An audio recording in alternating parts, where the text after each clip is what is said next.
అమ్మాయిలకి ఒక ఫంక్షన్ అంటే రెడీ అవ్వడం, జ్యువెలరీ సెట్ చేసుకోవడం అండ్ ఎలా మేకప్ వేసుకోవాలో అవన్నీ సెట్ చేసుకోవడం ఎంత కష్టమో అది రిమూవ్ చేయడం కూడా అంతే కష్టం.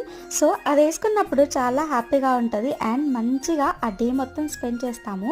వన్స్ మనకి ఆ ఫంక్షన్ అయిపోయిన తర్వాత అప్పుడు షురూ అవుతుంది. ఇంకా ఇవన్నీ తీసేయాలి అంటే చాలా ఓపికే ఉండాలి. అందుకే జ్యువెలరీ ఎప్పుడైనా 1 డే బిఫోరే మొత్తం సెట్ చేసుకోవాలి. ఇంకా ఇంట్లో హడావుడి చేస్తే ఏం వేసుకుంటున్నామో అనేది కూడా అర్థం కాదు. సో నేను చెప్పేది ఏంటంటే కొంచెం ఇంట్లో రెడీ అవ్వడానికి కూడా అమ్మాయిలకి టైం ఇవ్వండి. బికాస్ అమ్మాయిలు రెడీ అయితేనే కదా సాక్షాత్తు లక్ష్మీదేవి లాగా ఉంటారు అండ్ ఆ ఇంట్లో కూడా సుఖ సంతోషాలు ఉంటాయి, అలానే డబ్బులు కూడా చాలా వస్తాయి. సో మీ ఇంట్లో మహాలక్ష్మిలకి కొంచెం టైం ఇవ్వండి రెడీ అవ్వడానికి. హడావిడి చేస్తే ఏదైనా ఒకటి మర్చిపోతారు. ఆ ఒక్కటి మర్చిపోయినందుకు ఆ డే మొత్తం అయ్యో నేను ఇది పెట్టుకోలేదు అని అనిపిస్తుంది. సో వాళ్ళకి టైం ఇచ్చి వాళ్ళని రెడీ అవ్వమని చెప్పి అంటే ఆ రోజు మొత్తం వాళ్ళు హ్యాపీగా ఉంటారు. అండ్ ఇది మీకు నచ్చితే ప్లీజ్ డూ సబ్స్క్రైబ్. బాయ్.